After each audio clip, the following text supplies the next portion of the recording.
Hello, Bejoy sir. So, welcome to the second podcast of Paradigm Unshifted, my YouTube channel. And I hope during these dark times, your family and you and everyone is safe. And it's really an honor inviting you to this. And it's a big pleasure for me. So, Bejoy sir, you have Thank you so much directed. for having me. I really liked your channel and thank you for reaching out. Oh, thanks I'm a happy. lot, sir. Hearing this from you, it's such a big thing for me. So I have been watching your movies and even a TV show called MTV Rush since a long time back, and you are mainly focused with the thriller genre, and you tend to mix a lot of genres along with them. Just say uh, David May, there was this Vikram's part, which was like a little bit comical, not a whole thriller, right? But other parts were a mixture of both. So, what is the process of you creating an idea and giving it a structure and eventually creating the whole structure around the duration and then adding it to the theme? Like, what's your writing process and what's your thought process behind it? I think every story kind of has a different demand. So for every script, every story, there is a certain demand. There's certain so there's not like a fixed process I follow for every script. The Mm-hmm. story kind of sets the rhythm for what follows. So Yeah, it all starts with from an idea. It all starts from one small right, idea, one small jump of an idea, and right. then from there you kind of build it block by block. So I don't think I have a particular fixed set of rules I follow or anything like that. I actually I don't think of myself as a good writer because I don't like reading my own stuff. So I actually work. I just put down. So my scripts are very very basic. I write down only just about enough for me to understand. Then I Okay. work with writers who write well, Yeah. and I've been fortunate enough to work with some very interesting writers uh, who then embellish that further and they write so well because that's the skill set that they have, Yeah. which I admire a lot, and that's the reason I seek them out. Right. And then we give that script a lot of texture and shape. But it all starts from a basic idea, and I try and put it down as simple as possible for me to. So sometimes there are a lot of ideas you just put down like on a 2 pager or 3 pager, Mm-hmm. and then you let it be for some time, and then you keep going back to it when something kind of pulls you back to that idea, Okay. and then you realize that this is an idea you want to pursue. So Yeah. I guess with every story that I've eventually made into a film, that's been the thing. Those are ideas that I've been working on for some time, and finally I realized, okay, now that's it. I really need to make this film. Yeah.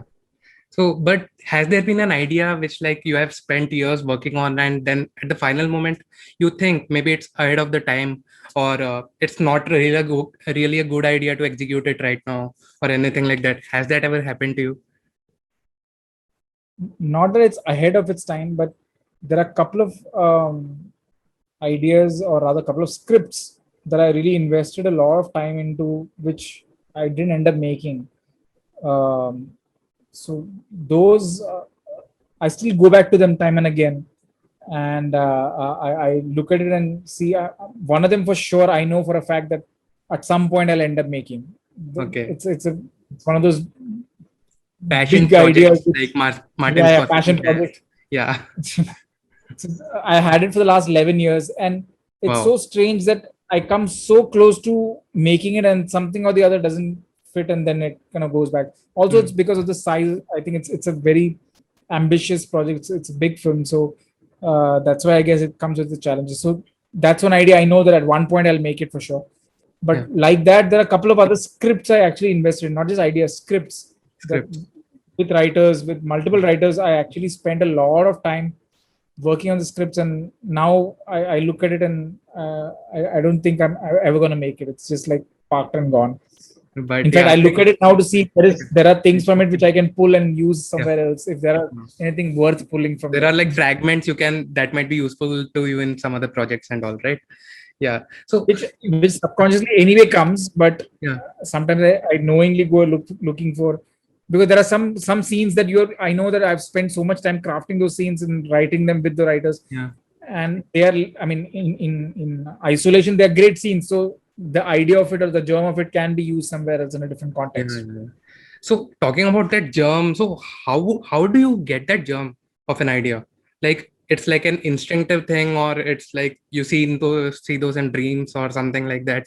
So how do you how do you like know that it's going to I, be on the big screen, and what's the it's instinctive also process? Yeah. different things, things around life, basically things around, things that you watch, things that you read, things that happen to people. So it's from everywhere. I think directors or filmmakers are scavengers. They're always trying to steal from life. So I'm no different. I'm also doing the same. I don't think I have a fixed process even for the genesis of an idea. It can be Yeah. from anything. I Mhm. remember, and after a point I forget why it started. So Mhm. nowadays I'm aware of that, so that when I'm excited about an idea, I try and track back to what triggered the idea, because that Yeah. might give me something more. Yeah. Like I remember, I there is this script, one of another script that I've been working on for some time, which I hope I get to make it. I remember the exact moment when I thought of the idea. I remember because Oh. that night I made it a point to put a note that this is what triggered the idea. Yeah. And so uh, there are times that I forget where it started, how it started, but nowadays I'm more aware of, try and make a mental note of that this is what triggered the idea. Yeah, like ideas come at random times, like when I'm trying to sleep, Yeah. and then suddenly a good idea strikes down in our head, right? And then I make some note in the Google or something like that, so that I don't forget it the next day. You can Yeah. put one word. It's strange. Um, I think Jeffrey Archer Yeah. once was driving somewhere and he thought of an idea, Okay. and he stopped the car. He didn't have a pen and paper. He wrote the idea on the windscreen, on the The dust. He dust. wrote Oh, wow. he wrote like a one word so that he remembers that that's what it is. And uh, uh, I just shared, uh, I think last week, I shared a document with these writers that I'm working with right now. Okay. I shared a document which I chanced upon from an email that was written about 14 years back. Wow. Uh, and in that email, I'd written down like a list of ideas, and I'd written one word, Wow. couple of words, so that I remember that this Yeah. word means this is their idea. And weirdly, the script I'm working on right now was as an idea I thought of long time back, and I'd written that one word, and I showed it to them, saying that you think I pitched this idea to you last year, but I have been Working on parking it this since idea like long. Yeah. 14 years back. Yeah. So there are like a lot of times when we have actually forgotten writing about it or something, and then we regret it, right? So there is an idea is like a It's billion good years to, worth, they say. Yeah. yeah, and I think it's good to record, and but good to keep it stored. Yeah. In fact, I think that's why people used to say that you should maintain a diary, you should write so that Yeah. you know, and it helps in sharpening your mind and making sure that your ideas just don't get lost. Yeah, my brother actually suggested one thing about it. He just became a novelist, and he keeps a dream diary. So whatever he Yeah. sees in a dream, he keeps a note about it the next day, and he tells me that you should keep it and all that. But I never did. I wrote my own set of ideas, which I get in the semi-conscious state just before we sleep or when we are drunk or something like that. And but yeah, Mhm. so I think that would be a good practice to do that. But yeah, since you Yep. have written and collaborated with many writers, so how do you give the like what do you say, the factor of responsibility in what is the best for the project? Like what are they writing and how to choose from them, and what would sit with you as a director? Again, it changes with every writer you collaborate with. Okay. The onus of Mhm. how much to delegate, what is it that you're expecting from them. So Yeah. that changes from project to project. So and again, project to project, and writer to writer. So Yeah. uh, I think the maximum I've written is with this writer friend of mine called Natasha, and with Karthik and Anjali. These are the people that I've kind of collaborated with multiple times. So I had like Writers of Taish, right? Yeah. yeah, they were Karthik and Anjali wrote Taish also with me. Yeah. So I've had that comfort with them, and there I think I can't even recall which was the first project I worked with them. But I guess in that first project, I guess we had a we hit upon some kind of a system which worked for us on the other projects also. Yeah. Which is why, you know, when I'm now working with other writers, it's almost like I'm starting from scratch, and I had to set up a system. Yeah. So with every project, that system kind of falls into place in the first 2 months, 3 months, kind of finally falls into one groove, that this is what we are intending to do, this is where we will go. Mhm. So it's an interesting journey that I like to take with writers. Yeah. So So one thing I wanted to ask. So I've been like searching this for like 2 or 3 years, because I watched your movie Shaitan in college back in 2013 or something, and I loved the particular scene where Rajiv Khandelwal is about to push a contractor off the building or something.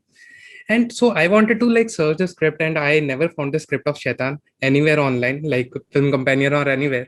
So like, how do you write a POV? Is POV a directorial decision, or it's a writer's decision of how that should be executed? I think it's a mix of both, right? I mean, if you want to talk about that particular sequence, that was written on paper, that was designed on paper, and that was planned. Yeah. So It was again, meant to be as an uh, introductory phase of Khandelwal's character. yeah, Yeah, I see. for Tavde, I think that time the character's name was Tavde, which later on became Mathur. But for Mathur's character, that was an intro we had designed and kind of put in the script, because I remember while recceing for locations, we used to constantly recce for places which are apartments on the first floor, so that we Yeah. could throw the guy off the first Yeah. floor.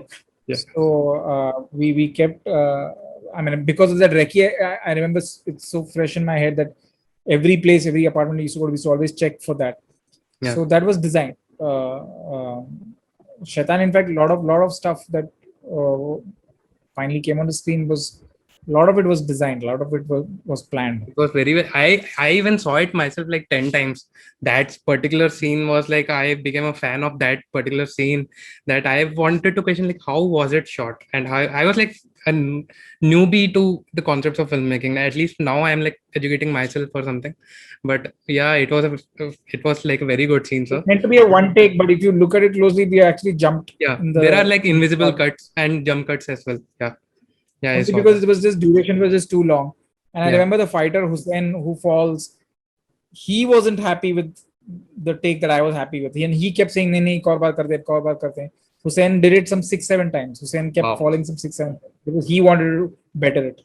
Wow, that's enthusiasm and dedication. So, like, you are from Kochi, right? You are from Kochi, basically. No, yeah, that is the wiki page that keeps saying I'm born and brought up in Kochi. I'm a Born in Bombay guy. Mumbai, I'm I born. know, because even like I am a South Indian, I was brought up in Chandigarh, I so never I lived know. in Kochi. I don't know why it says I've been in Kochi. I've never lived there. I would like to. I would like- Yeah, so I recently found that you had directed a Malayalam Tamil film called Solo. I am yet to see it, but the thing is, how is the producers group and the audience difference between South India and North India?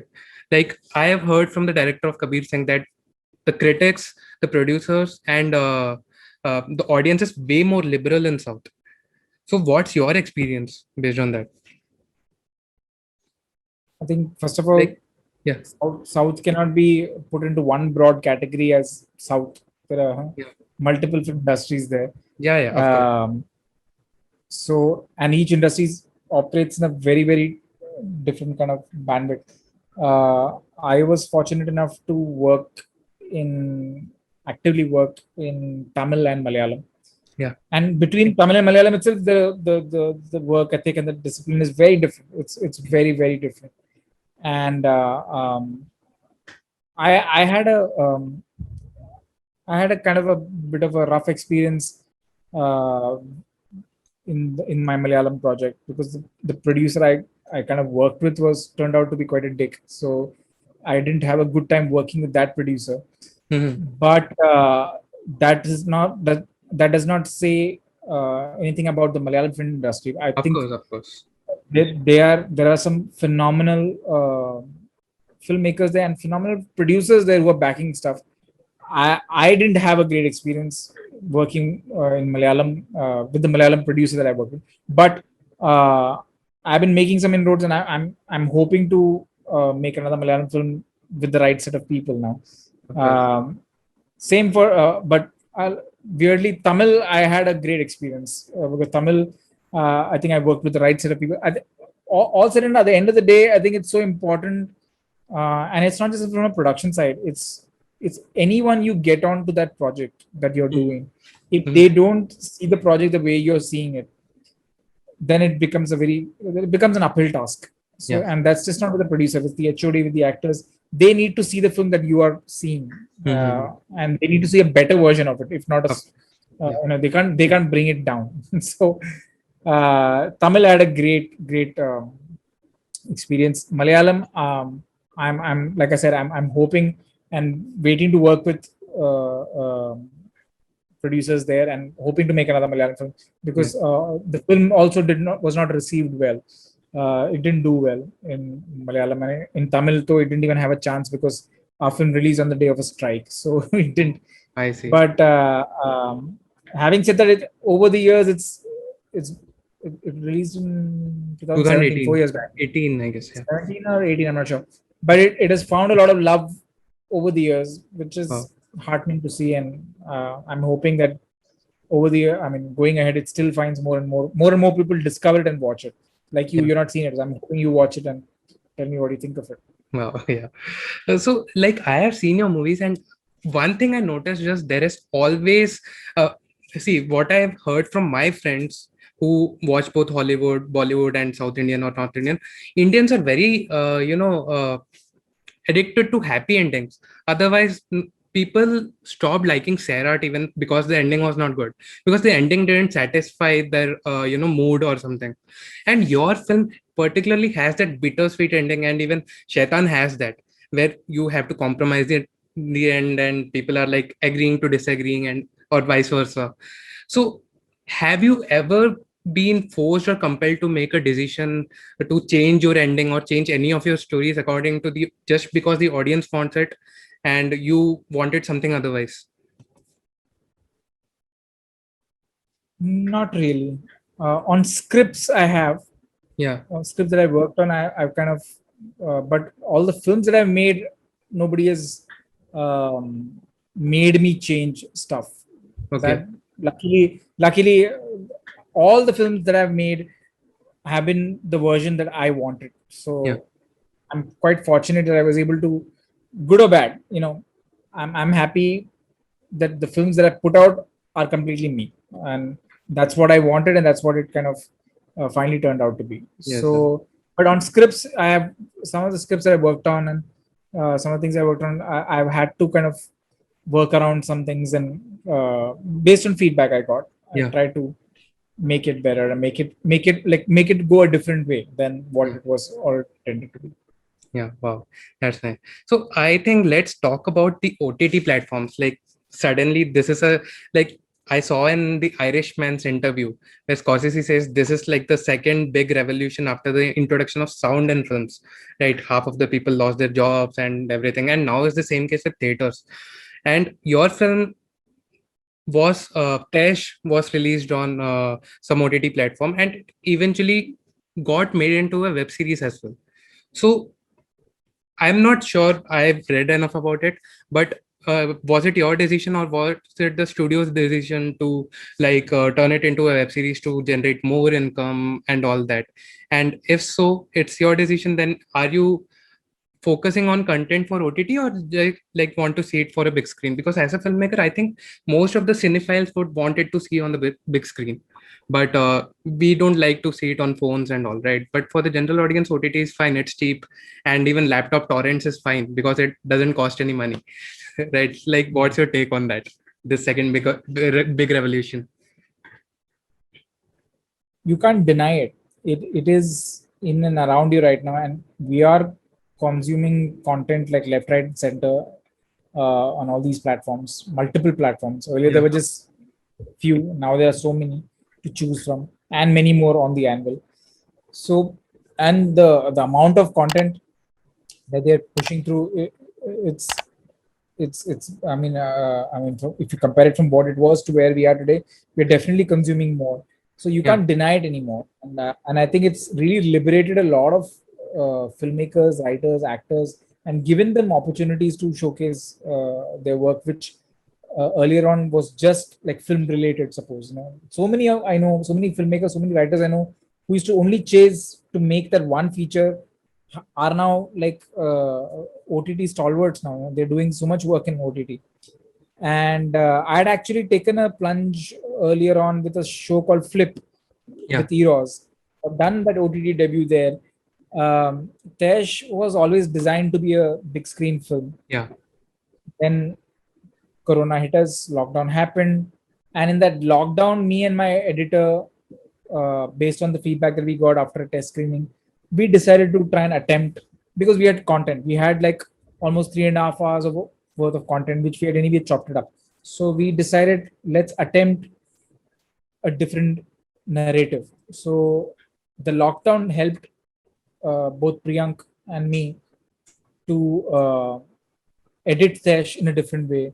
And Mhm. first we did a mini series version. We did a 3-part version. Then the Wow. 3-part version eventually became a 6-part version. Wow. But the 6-part version is it's more exhaustive than the film version. The film version is like a compressed version of the story, but it is also, the film is linear, whereas the series is non-linear. Yeah. So edit wise and as a viewing experience, they both are very, very different.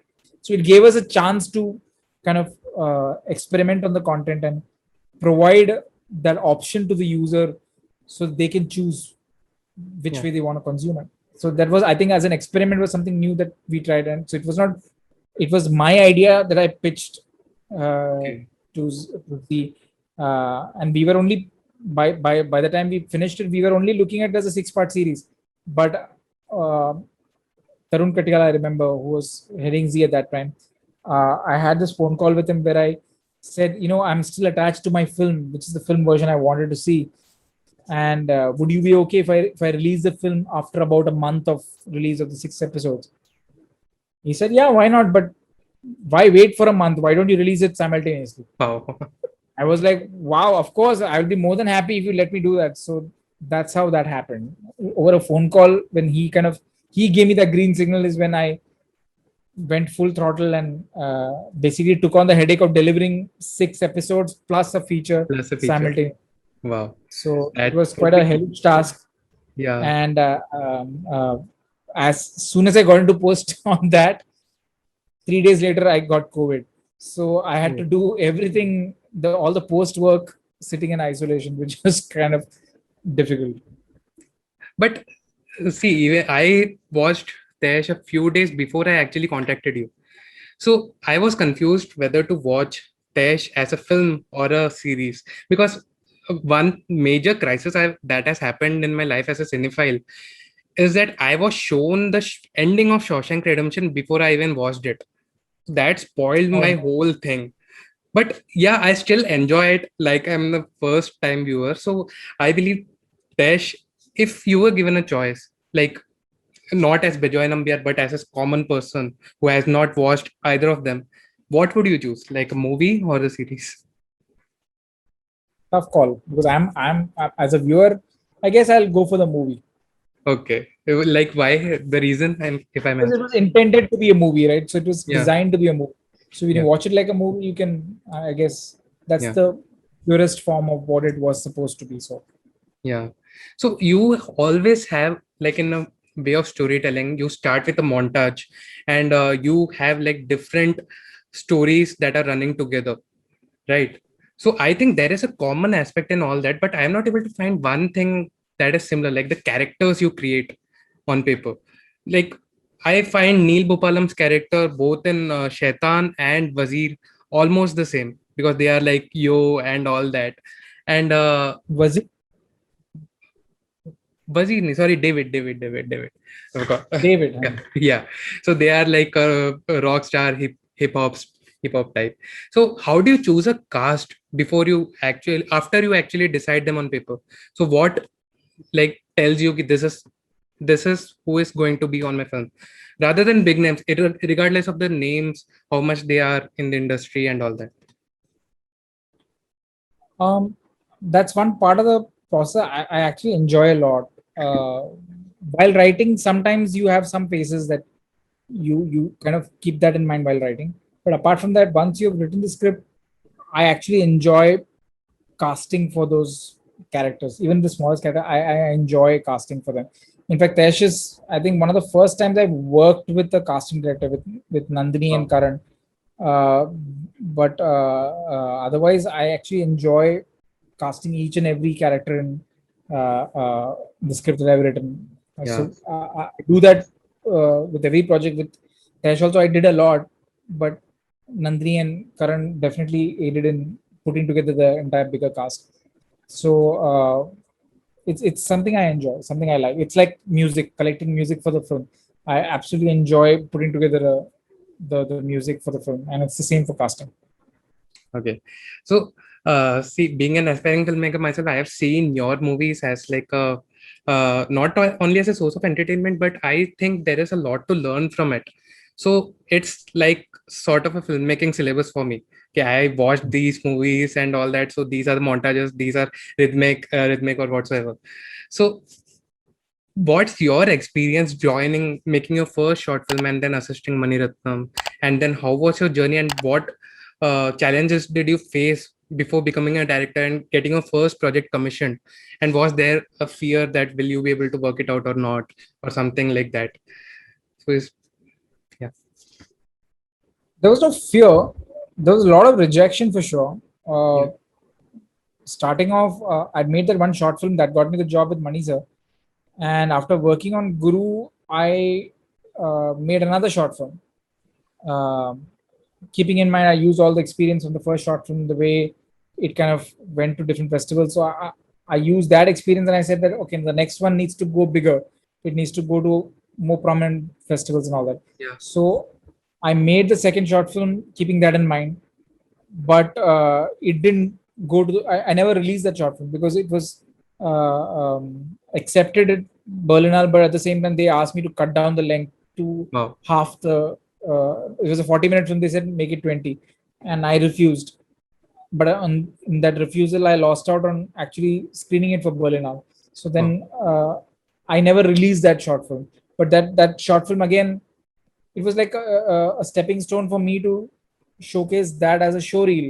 So I Mhm. had that short film and I had the first one, the second one. And by then, by the time I was pitching for Shaitan, I had a third one also. So there were three short films. So I remember those three DVDs and the Shaitan project note tied together in a rubber Wow. band that I used to go and pitch to all producers. So that's how that journey. I mean, my journey started off as a short filmmaker, and then I kind of gravitated towards doing a feature. Hmm. And Shaitan wasn't the first feature script we worked on. Actually, me and Megha had worked on another script first. But then this reality show happened called Gateway to Hollywood. Oh, So I was part of that show, and that put me on another journey. So oh, Shaitan was a result of that. wow, that's amazing. So, any advice? Like, yeah, before that, I want to know your five favorite films of all times. You can never ask a filmmaker that. Like I, top I don't five think you're a legit comfortable. filmmaker will have five favorite films or Yeah, five favorite directors. It won't be. that is true. I know that will always the list will always be endless. There'll Yeah. be so many film and filmmakers that over the years you look up to and you like. Like today, I watched Sound of Metal. Now that is a phenomenal film. I Yeah. love the film, and that's made by a first-time filmmaker. Yeah. So, how do you, just because I watch it today doesn't mean that it's not a great film. Yeah. It is a Of course. great film. Of course. So Of course. I guess I had too many filmmakers that I look up to, too many films that I like. So I don't think I have a top five at all. Yeah. That I have is. too many. Yeah, that is true. Even if someone asked me what your favorite film is, I wouldn't be able to answer because there's like so many. And there's one movie called The Man from Earth. Like my brother suggested that, shot in a single room and took 42 years to write, and I was like amazed. So yeah, there's a lot more I have to explore. Yeah. So, and any advice you would want to give to an aspiring filmmaker about anything they want to like get to know before they are like starting their journey and all. Talked about fear. I don't think um, that is something that you should even let let it get to you. Yeah. Uh, Fear of rejection, fear of not being able to make it the first time, fear of uh, self doubt, all that. These are things which are a given. You will be rejected a lot of times. You will doubt yourself a lot of times. You will have all kinds of challenges when you're starting off. Yeah. But I think it's not just a test of you as a person, but it's also testing. Those are the times that you will really cherish when you finally kind of get through and make that Yeah. brave through all that and finally make what you Yeah. want to make. So enjoy that process as much as possible. Um, don't let anything or anyone bog you down. You will only keep learning from your mistakes, but the most important thing is to learn from it. I feel with every film, if I don't learn something from that, then I will just be making the same kind of films again and again and again. I need to, anything I do, this is what I personally believe. Anything I do, um, whether it works or it doesn't work, I need to take a learning from that. And Yeah. I think for any filmmaker aspiring or experienced filmmakers, I think that rule still applies. You need Yeah. to learn from everything that you do. Yeah. And you need to take that learning and try and see what is it that you can do better the next time. And everything that you do next just has to be better than what you've done before. You need to That. step up. Yeah. That was a very enthusiastic set of words you just gave us, sir. And it was a very big honor having you on this platform because it is really big for me as a creator of Paradigm Unshifted to have Bejoy Nambiar on this channel, and it has been a Thank you so great much. learning experience. And thanks for being here this late at night to give us a lot of words of wisdom, sir. And it's always been a pleasure. I really like your videos. Yeah, I like the fact that you're so passionate about and the way you broke it down. It was so simple, but again I learned. It was so Wow. a lot of things that I saw from the video. There's so Yeah. much to learn from the way you broke it down, Yeah. and um, I think you're doing such a commendable job by doing that. And I Thanks a hope, lot. and in fact, I have subscribed to your channel, so Wow. I'm gonna look forward to the other videos that you put up, I'm going to and send hope. this snippet to my family, like I have subscribed your channel by Bejoy Nambiar, and wow, they will be like very happy with it. Yeah. I think you definitely got a long way to go. And like I said, if your understanding of cinema is so nuanced right now, then the work that you do later will only you will yourself will benefit from that. So Yes, sir. I'm gonna look forward to what you're gonna do. Yes, sir. So definitely there are like a lot of things I'm going to do, but I think let's end the video here. And thanks for all the best being to your here, work sir. and all the best to your channel. Thanks a And lot. I look forward to it.